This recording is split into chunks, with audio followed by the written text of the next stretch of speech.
Cédric, il y a à peu près 30 ans de cela, vous achetez une ferme en carré que voici. Vous vivez dans le corps de logis pendant de nombreuses années, puis un jour vous vous dites quand même, mais tiens, la grange que voilà, elle est plutôt pas mal. Au départ, c'était une grange plutôt au débarras. Et puis, bon, les petites réunions de famille, de copains, ben, il y avait de la place pour faire un barbecue, un peu danser. Et maintenant, on va continuer les travaux et c'est devenu ma maison. Et bien, on va voir qu'aujourd'hui, cette salle de fête, elle a pas mal changé. On pousse la porte? Avec plaisir. Elle était dans quel état, cette grange, quand vous avez décidé de l'aménager? Tout au départ, ben, il y avait un mur ici. Ouais. Les charrettes à foin rentraient par là, on stockait la paille et le foin jusque-là. Il était important pour vous mais de garder quand même cette hauteur sous plafond, ça fait le charme et ça fait aussi l'atout de ce genre de grange. Oui, c'est très agréable. Si j'ai fait un autre projet, il y aura de nouveau un grand volume. Et j'ai l'impression que vous avez déjà un autre projet en tête puisque vous aimez ça. Est-ce que vous aimez aussi les Galeries Royales Saint-Hubert à Bruxelles? Est-ce que vous les connaissez? Je les connais. Est-ce que vous connaissez l'hôtel et les galeries? Ah non. Eh bien, on va le découvrir alors.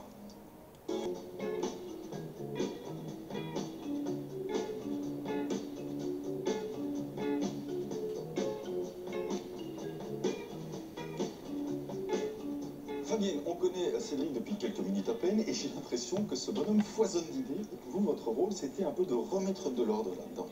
Oui, remettre de l'ordre, c'est bien le mot, et chercher et arriver à une harmonie dans ces différentes idées. Alors on propose aussi des idées, bien sûr, et le tout doit arriver à quelque chose d'harmonieux. La charpente, elle est bien entendu très importante et très impressionnante ici dans cette grange et vous jouez sur des couleurs différentes en fonction de l'étage. Souvent on aime mettre en évidence une charpente, mais dans ce cas-ci, je trouvais que c'était bien qu'une partie de la charpente soit en blanc comme les murs et comme la toiture, pour qu'elle disparaisse. Alors, on va aller faire un petit tour à Anvers maintenant pour eh bien, qu'on puisse se rendre compte de comment on peut parfois tirer parti de la verticalité d'une habitation. Les Noutas, on est ici à l'étage et vous m'avez dit en préparant cette émission que c'était vraiment votre coin ici. Oui, c'est mon petit coin, j'ai mon bureau. Les Noutas, on est ici à l'étage et vous m'avez dit en préparant cette émission que c'était vraiment votre coin ici. Oui, c'est mon petit coin, j'ai mon bureau, on peut communiquer facilement entre nous. Et puis on le voit, hein, c'est vrai que le fait d'avoir les charpentes blanches et cette toiture blanche, eh bien ça accentue aussi évidemment cet aspect lumineux. Petit détail que vous n'avez peut-être pas remarqué, c'est que le plancher ici a été placé en diagonale. C'était une idée de Cédric. Et puis autre détail, eh bien celui-là c'est à découvrir dans la salle de bain avec Virginie.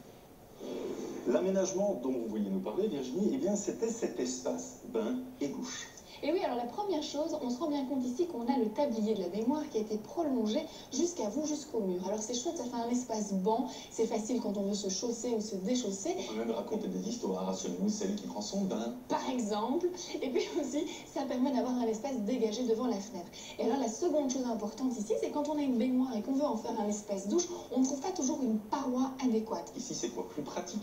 Voilà, c'est plus pratique, on a vraiment un espace coulissant, on a un rail aussi qui est en inox, on a quelque chose de très léger. Vraiment, aujourd'hui, vous avez un choix de parois de plus en plus technique et de plus en plus esthétique. Et on a un bel exemple ici. Si on allait faire un petit tour en bas pour parler des points lumineux et du travail sur la lumière. D'accord. Virginie, la question peut se poser, hein, comment est-ce qu'on éclaire un volume comme celui-ci? Et oui, c'est pas évident parce qu'on a vraiment une grande hauteur sous plafond.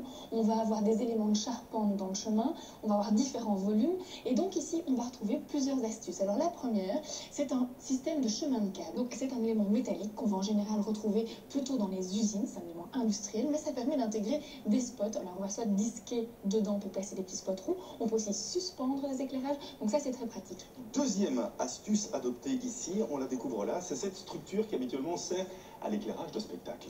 Et oui, alors elle est idéalement placée ici entre deux poutres en bois. Elle va permettre d'éclairer l'espace central. Et puis de nouveau, c'est un élément sur lequel on peut accrocher le luminaire. On peut aussi accrocher le rétroprojecteur et puis plein d'autres choses pour donner un peu de vie à la pièce. Et même l'éclairage qui habituellement est utilisé dans la discothèque. Je sais que Cédric et les Noutas adorent faire la fête. Et oui, et troisième point, c'est le luminaire qu'on va avoir dans la partie séjour. Là, on profite vraiment de l'espace complet sous un volume. Et dans ces cas-là, on a envie de mettre un luminaire imposant, sculptural, on peut se le permettre, ça meuble l'espace aussi. Et là, on va retrouver un élément qui va être suspendu par 3 câbles. Et dans le futur, l'idée c'est de mettre une poulie pour pouvoir le redescendre. Et changer les ampoules. Voilà.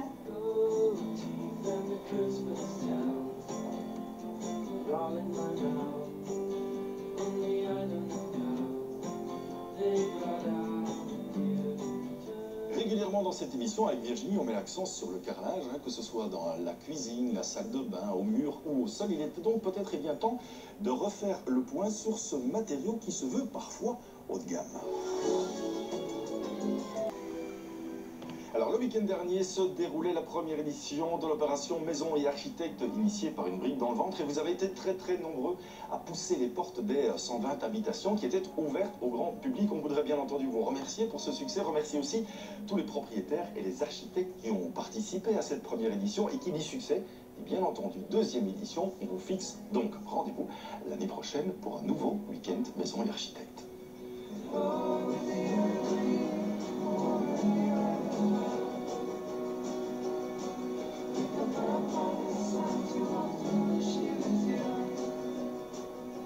Dis donc Virginie, qu'est-ce que c'est que ce chien maison ou maison chien? Écoutez, c'est un hôtel. Oui. C'est un hôtel en forme de chien. Alors moi, je vous ai apporté un livre qui va reprendre toute une série d'hôtels insolites dans le monde. C'est d'ailleurs le Et titre. alors, voilà. Et vous allez avoir à chaque fois une page avec un exemple. Vous pouvez dormir dans une soucoupe volante, une péniche, un bateau, un igloo. On se retrouve quand même dans des lieux incroyables, la Patagonie, là on se retrouve quand même dans des sites assez exceptionnels aussi. Voilà, alors je suppose qu'il faut réserver suffisamment à On l'avance. va dire ça. Mais en tout cas, pourquoi pas, ça pourra faire plaisir à quelqu'un ou à quelqu'une. Et il y a pas mal d'exemples d'habitations qu'on a, ou de logements qu'on a présentés dans la brique dans le ventre. Autre chose que j'avais envie de vous montrer aujourd'hui, eh bien c'est l'œuvre de l'architecte hongrois Antti Lovac. C'est la fameuse maison, le Palais Bulle, maison qui est la maison du créateur Pierre Cardin. C'est d'ailleurs là qu'il expose ses collections. Voilà, c'est l'occasion un peu de se plonger et de se dire que certains architectes sont quand même complètement barges. Le Palais Bulle, c'est l'autre ouvrage du génie. Encore un autre détail pour continuer à amener un maximum de lumière à l'intérieur de l'habitation. Eh bien, on a opté ici évidemment pour un escalier ajouré. On découvre maintenant une nouvelle étape dans la restauration de la maison de l'émission et on retrouve bien entendu sur place Anne.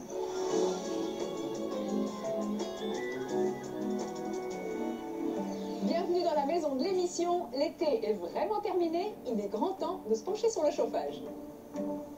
Bonjour Étienne. Bonjour Anne. Alors, ce module extérieur, il vient d'être installé par notre chauffagiste, Jean-Paul. Il l'a mis un petit peu surélevé pour le protéger. Eh bien voilà, l'automne est là et j'en... Pas du tout. Si. Quand vous avez un beau plaid, c'est très joli. Ça va meubler votre intérieur et ce n'est pas un tulle amour. Surtout ceci. Ce sont des plaids.